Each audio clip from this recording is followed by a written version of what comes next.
only used to see so many people when I fight, so you guys clap too long when I start boxing.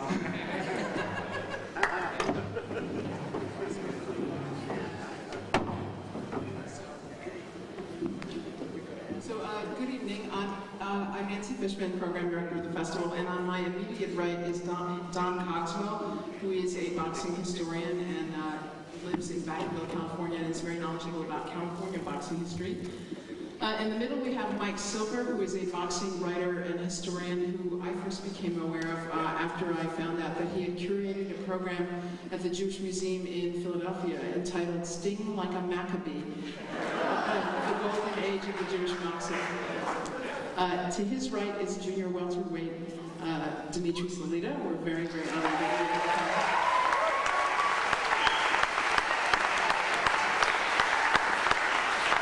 here. And Director Jason Hutt. Thank you very much, Jason, for the great work.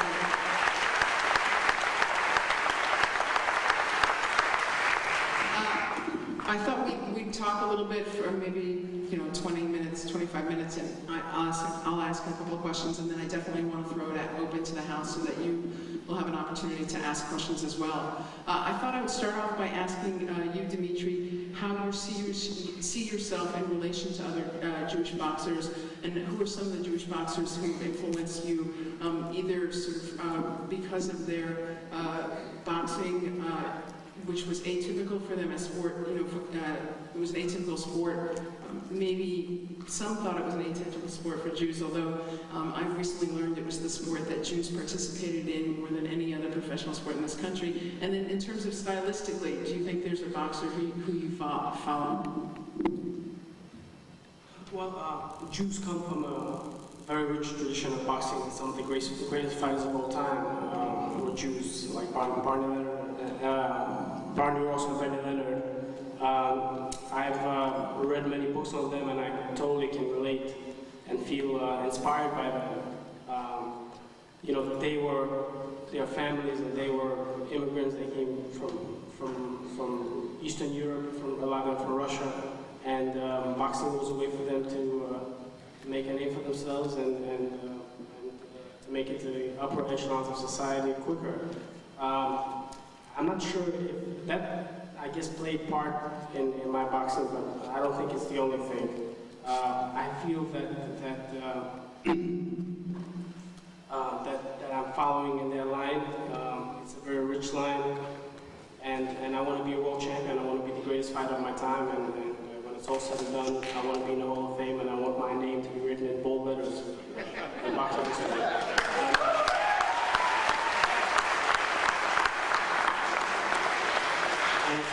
It's something that I've thought about every day since I'm 13 years old. Every single day, it's captivating me. It's something that I work very hard towards every day of my life. I get tremendously inspired by those fighters, and it gives me confidence to know that I'm not exactly a black sheep completely, and that they were great fighters back in the days. What a terrific film, Jason. Just a terrific job on it. And what a giving performance by you. You're giving in the film. Oftentimes, a young fighter coming up, if there's a dominant champion in his weight division, he pictures himself fighting that champion someday. And even though realistically, by the time he's old enough to fight that champion, that champion's going to move down. That fighter thinks about that champion when he's training.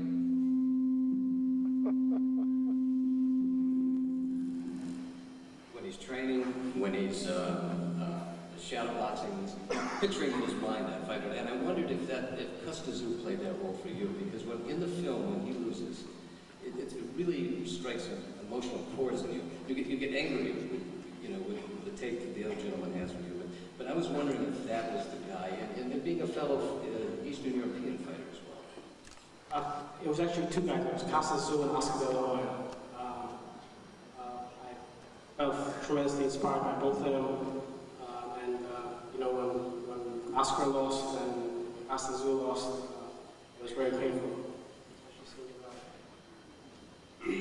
Because these guys are really sort of comic book heroes in your mind when you're a child growing up, and then you see them kind of get destroyed. So it's it's kind of an awakening. It's a common part of the maturation process for a young boxer. I wanted to ask you, Mike, if you could talk a little bit about the history of Jewish boxers in the country, just briefly, because a lot of people, if you ask relatives and family, you'll sort of scratch the surface and you'll find a fight fan. But a lot of people don't know the rich history of Jewish boxers in the U.S. Oh, well, boxing in the first 50 years of the 20th century actually rivaled baseball in popularity. And there's an argument to be made in the 1920s especially that it actually was more popular than baseball. First of all, it wasn't seasonal.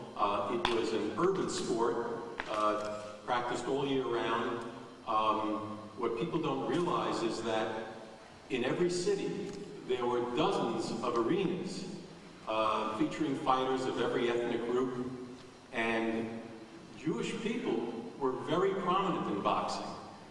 Just to give you an example, in some research I did in 1927 in New York City, there were 2,000 licensed professional boxers residing in the state. At least half were Jewish. Now, this was an era that was a time when the Jews were establishing themselves, and boxing was available. It was part of the cultural landscape. And even a 4-round preliminary boxer could earn more in one bout than his sweatshop laboring father can earn in an entire week. So the motivation was mostly economic.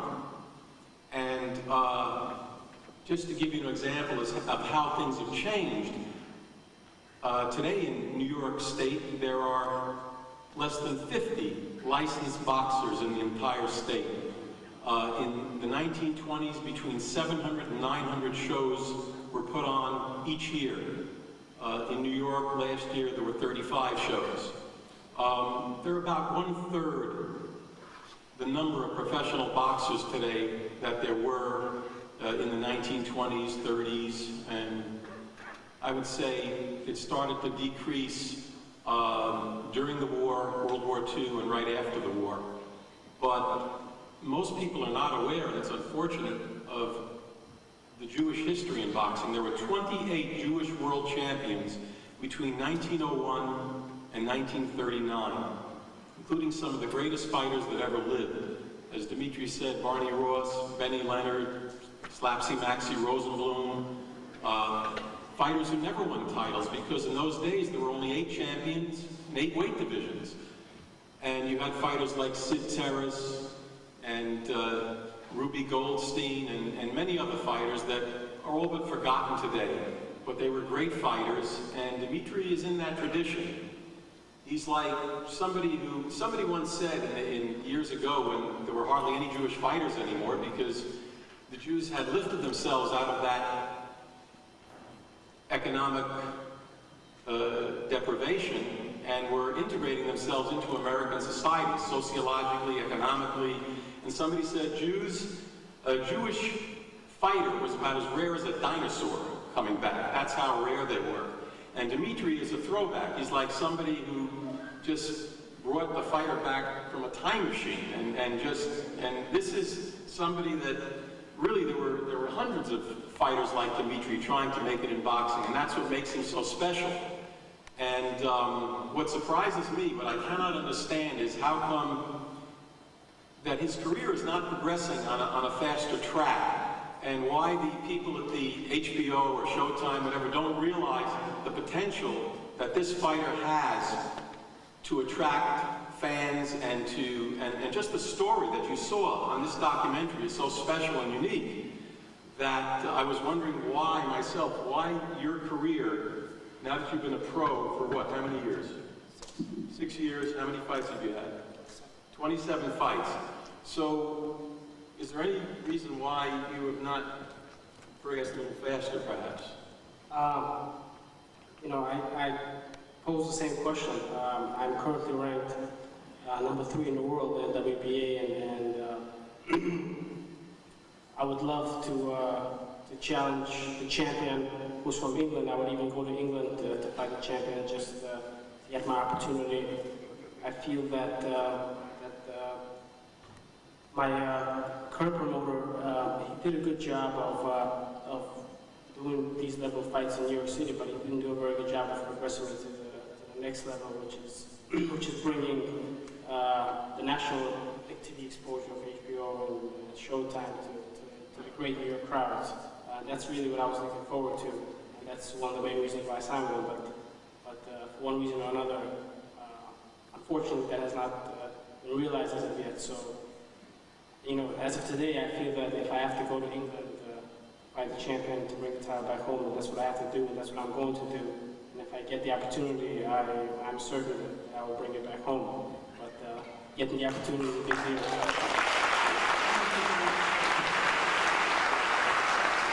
I also wanted to ask Don, I had not realized how rich a tradition of boxing there had been in the San Francisco area. Boxers like Abe Attell and Joe Kowinski, and I was particularly fascinated by the article you wrote about the barge fight between Joe Kowinski and gentleman Jim Corbett, and I was wondering if you could tell us just a little bit about it. Well, boxing in America, like speaking, not just about the Jewish fighters, but in the San Francisco Bay Area was at one time arguably the center of the boxing world. They had the most championship fights here, high-level activity, top shelf boxers were here, and among those was Joe Kowinski, who is considered the first, I believe, the first great Jewish-American boxer. He was a San Francisco native. His father had immigrated from Russia, started a newspaper here in town. It was a combination of a muckraking and a paper that battled anti-Semitism. He was very proud of his son. Nepotism wasn't beyond his father. He'd plug his son in his newspaper. And his son became, it was a type of household where Mark Twain and Bret Hart were common visitors. So this kind of literary background, Joe Kowinski, who was also a taffy puller down on the Barbary Shore, became a hero at one of the Olympic clubs. And one of the rivals, at one of the men's clubs, and I believe at the California Club. At the Olympic Club, there was Jim Corbett, who was a San Francisco-born Irishman. And these two groups of men, of course, wealthy men in San Francisco, had to see the two champions fight. In those days, a finish fight was illegal, and they needed to find out who was the best. So they surreptitiously arranged for these two to meet up in Fairfax in Marin County in a barn. And they met up there, they fought a few rounds. It was interrupted by the sheriff. The fight was ended. But there was a gentleman there that had ties in Venetia, and he had the idea that we could reschedule the fight in a week. And we'll put it on a barge, and we'll float it out in the Carquinez Strait on the county, wherever the hell the county line is. And by the time they figure it out, the fight will be over. So the two fighters went up to Venetia the night before. They got the barge ready, and that morning, all the high rollers and people from the clubs came up on sea tugs up to the bay, the Carquinez Strait, to the barge, and moored themselves around the barge, and the fighters fought the fight. And the fight was a grueling affair, went both back and forth. It was a tremendous contest by all accounts. Went into, I believe, the 26th round before it was over. Both fighters were exhausted. Corbett was given the victory, but had to be carried off the barge. Tremendous fight, and this fight has kind of reached legendary status among, in the boxing world. People can write 5-page treatises about what exactly gloves did Corbett wear that day, and on it goes. But it's a terrific story for this area, and it's my contribution to the film festival this year. If you go to the site, there's an article on the barge fight is posted in a PDF if you want to download it and read it. It's just a very colorful time, and like I said, in our organization that Mike and I both belong to, the International Boxing Research Organization, it's the premier organization for boxing scholarship. It's international, just as the name implies. We've got about 125 members all over the world. And Joe Kowinski is considered by many one of the greatest light heavyweights of all time. A San Francisco native, and oftentimes forgotten here, and the first great Jewish American fighter. done. So, Jason, I wanted to ask you what drew you to making the film, and I'm very curious, were you a fight fan before the film, and or did you become one after, or? Yeah, I mean, I'll take the last part first. Now I sort of, when I flip through the channels, I know a lot of the fighters, you know, I've become pretty in tune with the sport, so it's hard once I see a boxing match on television to go past that channel. So I definitely became a fan through the 5 years that it's taken to make this film. But what drew me originally to this story, and I found it, my parents lived in the Washington, D.C. area, and there was this incredible, the article that the publicist Bill Kaplan holds up from the Washington Post was the article that I first read about Dimitri and his crew. That was from September 1st, 2002. And I started following Dimitri shortly thereafter. And you know, what drew me then, and still just watching the film now, what still attracts me just to want to watch it again, is really just all these wonderfully colorful characters that are involved in Dimitri's life in different aspects, and how they all sort of, you don't expect the, you know, the Orthodox rabbis from Crown Heights to be getting them, you know, along with the 82-year-old African-American trainer from, you know, East New York. And I guess it says something about Dimitri, as everyone I think saw in the film, that those two characters, as well as the promoters, as well as the other fighters, that everyone just sort of comes together seamlessly in Dimitri's world. And also that Dimitri is never anyone other than himself in each of these different, very, very different worlds. And I think that was probably what attracted me the most, to just saying that I'm just going to follow him around for 3 years or more and see what happens. And as I was remarking to someone before I came up here, that like I had the easy job. You know, I just had to keep the camera, you know, in focus and make sure the microphone was on, which of course it wasn't always, but every filmmaker learns that along the way. But I mean, as you see in the film, I mean, the characters are just, they just burst off the screen. They're funny, they're earnest, they're charismatic, they're compassionate, and at every turn they're incredibly unique. So I wanted to ask you guys, who do you think is the greatest Jewish fighter of all time? I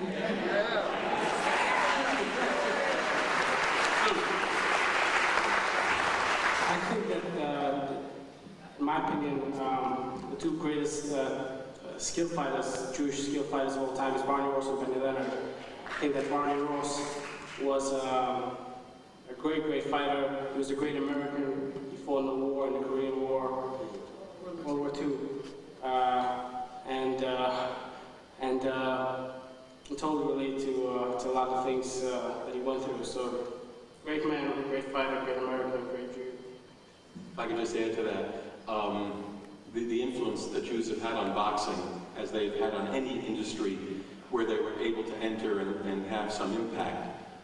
Benny Leonard is, in my opinion, the greatest Jewish fighter that ever lived, because he actually raised the technique of boxing to another level. He won the title in 1917 and held it for 8 years and retired undefeated. As I said, he raised boxing to a technical level that hasn't been seen since. And he had a great influence on the entire sport.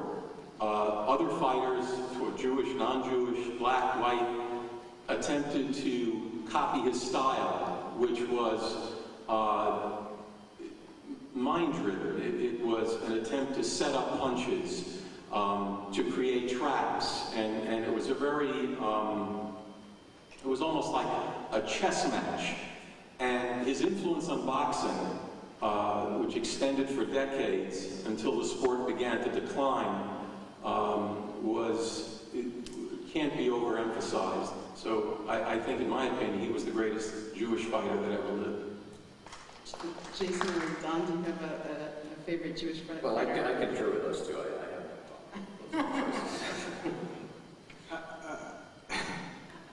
I mean, I'll answer that question just by saying that I like Dimitri, when I started getting involved with the project and following Dimitri around, I naturally gravitated towards some books on some of these historic Jewish boxers, but nothing really struck a chord in me until I visited the exhibit, which you mentioned either before in the introduction or here on the panel, that Mike put on in Philadelphia. And it was just an extraordinary exhibit on these Jewish boxers, and it helped that era come to life in a way that nothing else I've seen has.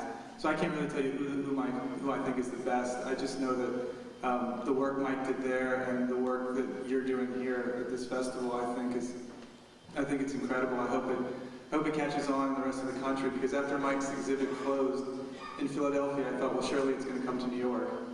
And 2 years later, it still hasn't, and it's just mind-boggling that it hasn't gone further than Philadelphia. And I think it's a shame, and I hope after this festival that hopefully it catches on, and then that not just Jews, but the entire country gets a chance to learn about this incredible history, because like Mike said, I mean, it's a chapter of Jewish history in America that people just don't know about, and there's really no reason for them not to know about it. I had a question about boxing styles. Boxing historian Hank Kaplan remarked that a lot of Jewish fighters were very clever, and he said they were thinking guys, they were defensive first, and then offense came naturally. Do you think there are any similarities in the style of boxing that Jewish boxers use, or currently use? And did Jewish boxers have the reputation of being smarter and more clever than boxers of other ethnic groups? Or do you think that's ethnic stereotyping? Like, Dimitri, I'm curious, do you think there's any relationship between your sort of Talmudic training and your strategy in the ring?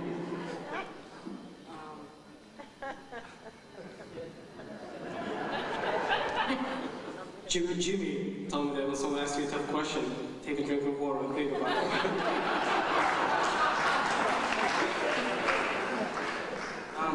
Well, I definitely think that Jewish fighters throughout history were not known for their incredible strength or one-punch knockout power. I mean, overall, definitely thinking fighters, and I guess more known for the science of boxing. Actually, another great fighter and one of the innovators of modern boxing is Daniel Mendoza, who was actually from England. And one of the important things that Jimmy thought was teaching me when I was a kid. I'm a late bloomer physically. So when I was 13, 14 years old, I would fight other guys that were 13, 14 years old, but they were like men compared to me. Much stronger physically. And Jimmy always told me that brain beats brawn. And I always thought about that and always used that for my confidence. You don't have much of one, you have to make it up in the other. So I personally feel that I'm, not an incredible physical specimen, meaning that I'm not, physically super gifted with one-punch power or what have you, but I feel that I am gifted with a brain and that I do think well in the ring and adjust to certain situations well enough to win.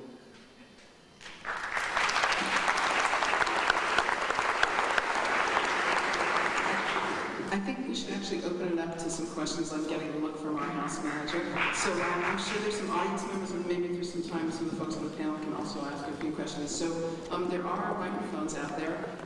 If you have a question, please raise your hand, and someone will come to you and bring you a microphone. Question here on the house left. Hi. Like other members of the audience, I'm a member of the Russian Jewish diaspora from Odessa. And for those of you that don't know, the city has a remarkable Jewish heritage and culture.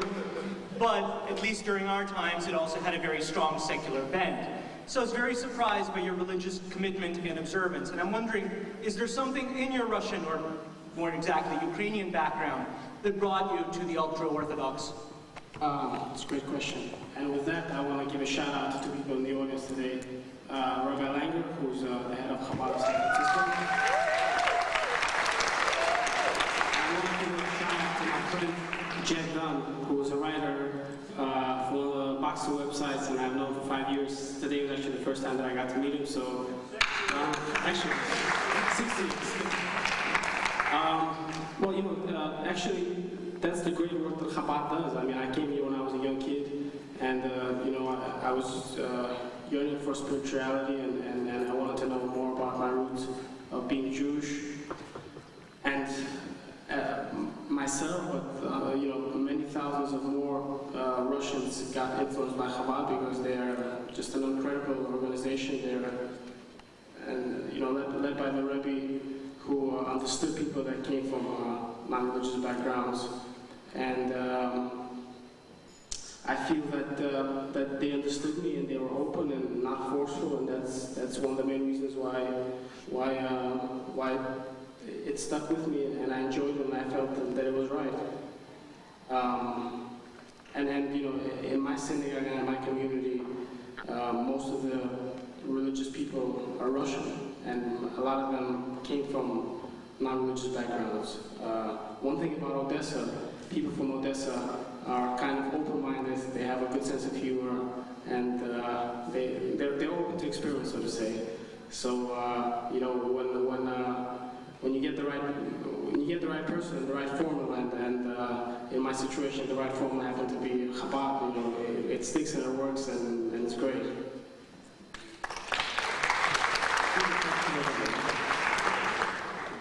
Thank you. It's real heartwarming to see the Star of David behind your robe, and it makes me feel good. Also, I will now follow your career, knowing about you. My question is, have you encountered any anti-Semitism along the way? And who would pick on a boxer?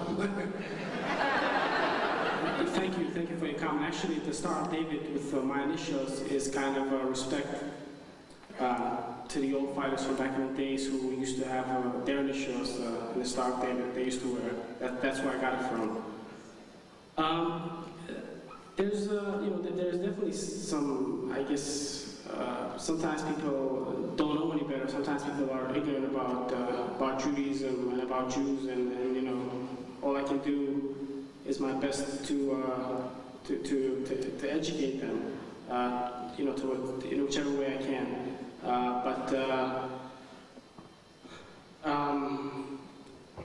Otherwise, you know, from the boxers, I definitely have not felt it. You know, most boxers are very good guys. So it's been okay. Yeah, question here on the house left. Yes. Well, I want to say thank you for a very fascinating film, and I appreciate your charismatic subject, and thanks to Nancy for programming these boxing films. But I have a very personal question. I want to know if he's found a nice Jewish girl to support him in his career. On this panel, we will only discuss boxing.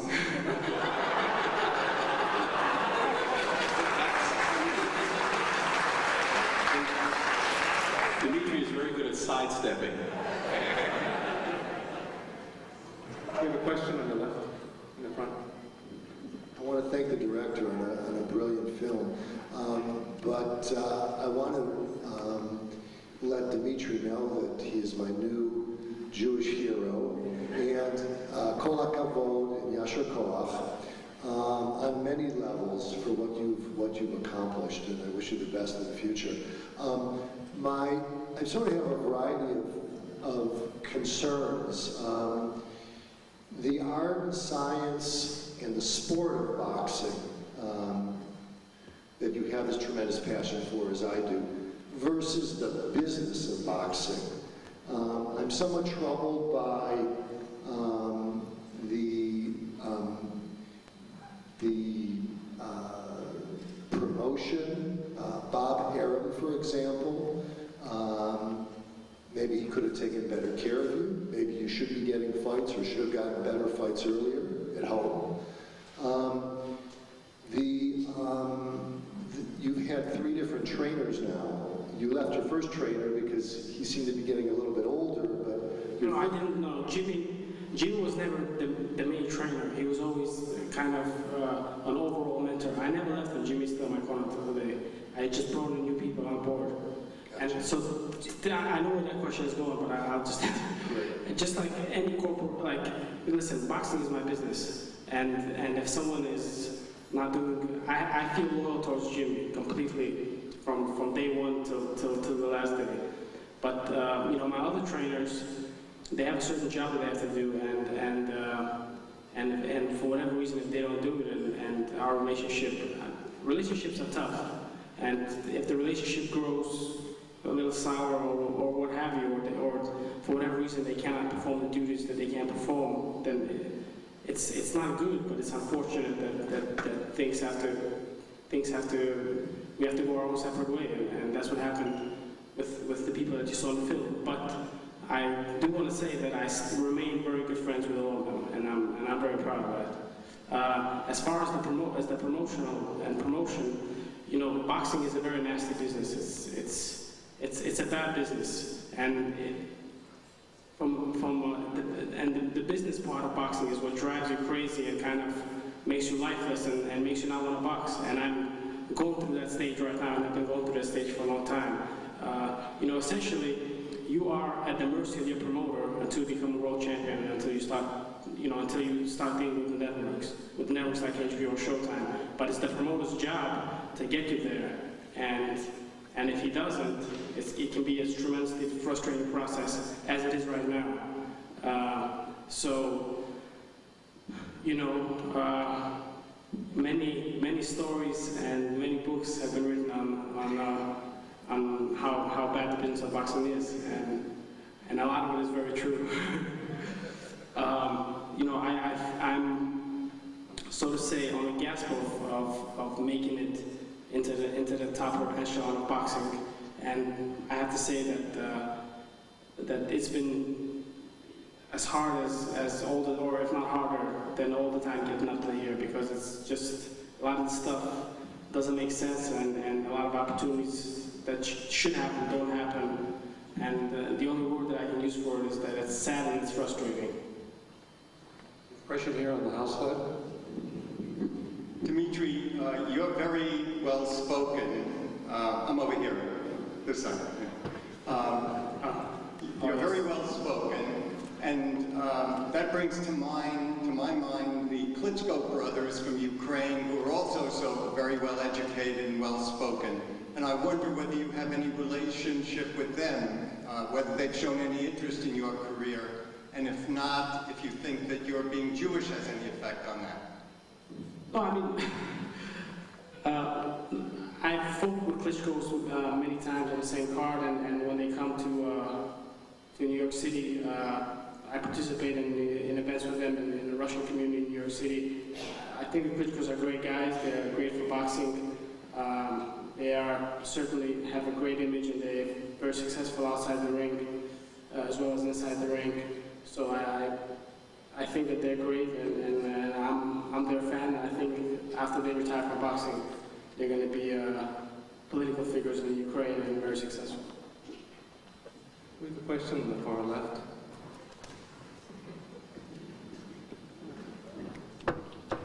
I want to say to Dimitri what an honor and a privilege it is to be in your presence.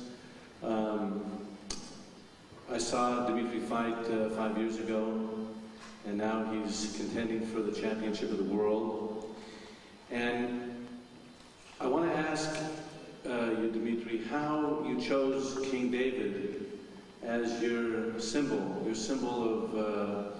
of yourself, your badge, so to say. I know in our tradition, King David was a warrior and a lover, you know, a musician, and I think you portrayed these qualities, which is so important in the ring. We see other fighters, Muhammad Ali, who flew like a butterfly and stung like a bee, something like that. Yes. I think that this is what your image rings out to me, and I want to ask you how this came about and how you look at King David in relationship to yourself when you step into the ring, and before you step into the ring, you put on tefillin. There's been a tradition for Jewish warriors before they went to battle. We put on the phylacteries and prayed before he went into the ring, into war?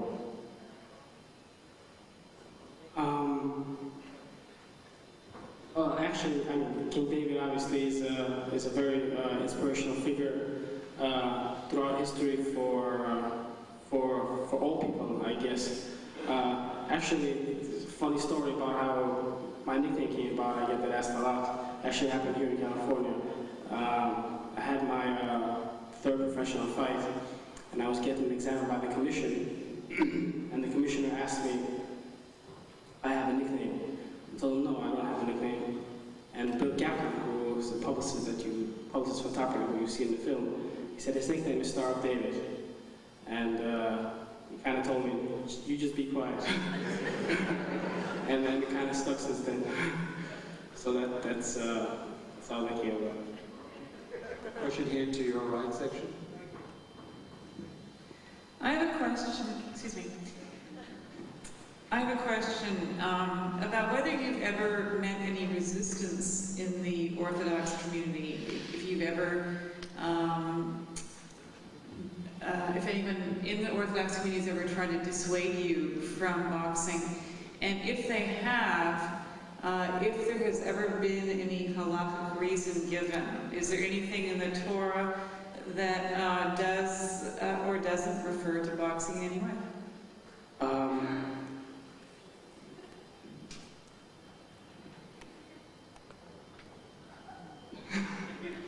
Drink of water.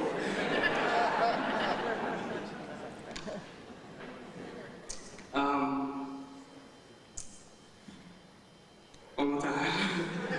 No, I think, I mean, people that don't, I guess for lack of a better word, don't know any better, have told very few. I mean, listen, I didn't grow up in a family of rabbis and yeshiva students and all that. I come from a non-religious background. Boxing is something that I did before I became observant, and boxing is my life today and will be my life for a few more years. For someone to tell me that it's not a religious thing, it's anti-religious for someone to tell me that, because it's totally not, it's improper, it's incorrect, it's not a religious thing to do. You know, I am an observant Jew. I take a lot of pride in my Judaism, in who I am, in what I do. You know, boxing helped develop that. Many fighters take pride in their culture, and I guess somehow, being that boxing is mano a mano, so to say, one-on-one, you know, it helps manifest that and strengthen that.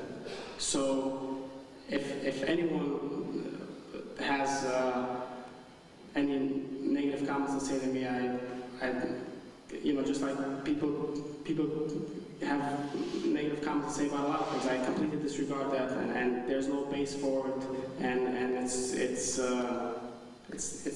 not the right thing to do. Dimitri mentioned that he plans on being a boxer for a few more years. Dimitri will be a boxer forever. I've never met a man that boxed who didn't carry that around like a badge and never forgot that he'd been a boxer. Very strong fraternity among the boxers. It seems to last for a lifetime. I mean, actively for a few weeks.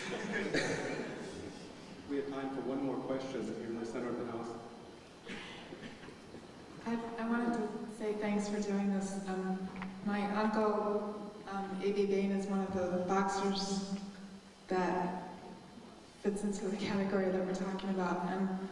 And he fought, I think it was 1930, he fought Maxie Rosenblum for the light heavyweight title.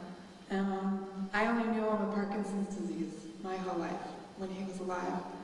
And he was definitely one of the most, he was tough, but he was also one of the most gentle people I've ever met.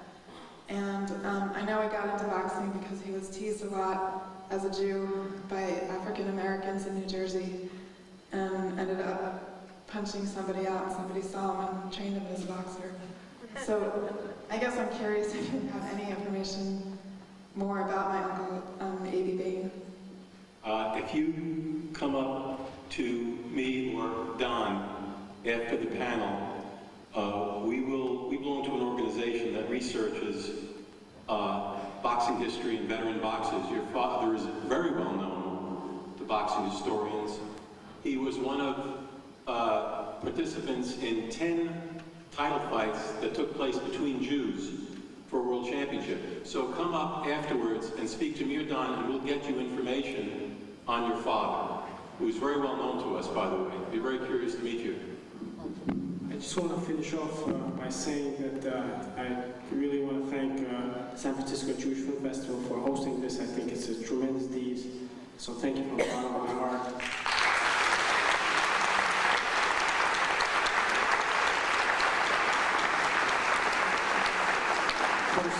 Thanks all of you for coming. I've never been in front of so many people, only inside a boxing ring. I want to thank everyone on the panel, and I want to thank Jason for making a great film. I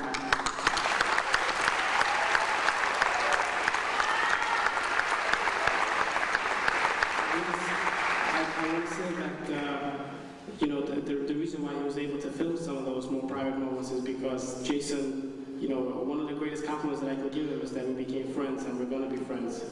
And, you know, throughout the time that he was filming, Jason really became a fly on the wall. And everyone became very comfortable with him, and that's why he was able to capture some of the moments that he did. So thank you, Jason.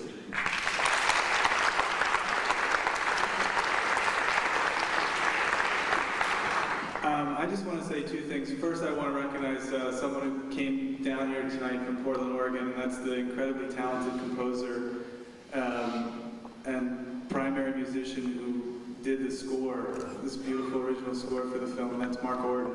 And he's here somewhere. I wish he was working on his film and dedication to this work that he did on the film. The San Francisco Festival, I think they saw the film and invited it long before the film was finished and the score was added, and it's just an incredibly different film. So I want to thank Mark, and then of course I want to thank everyone here, because I don't know if Nancy mentioned this, it's been sort of we just came out from Brooklyn today, so it's been a real blur. And I didn't have coffee for the introduction, so I don't know what happened then. But I don't know if she mentioned it, but this was the West Coast premiere of the film. It's only played one other place, and that was in the Washington, D.C. area a month ago. So this is the second real public screening, and this is an incredible audience. I love San Francisco. You guys are incredible. I mean, just sitting here in this gorgeous theater and listening to you guys react to the film was just an incredible experience, and I want to thank everyone for coming out tonight. Thank you. I'd like to thank all the panelists, and I'd like to thank our house manager, who has been very patient. We have another show coming up. It's another boxing double bill. My Son the Hero and Max Baer's Last Right Hook. I have a favor to ask of the panelists. If you could exit quickly from the theater, and then if people want to ask them questions, I'm sure these guys love to talk about boxing. They'll probably be standing outside in front of the theater, and that'll help us clear the house. Thank you so much for your time. Thank you, and your expertise.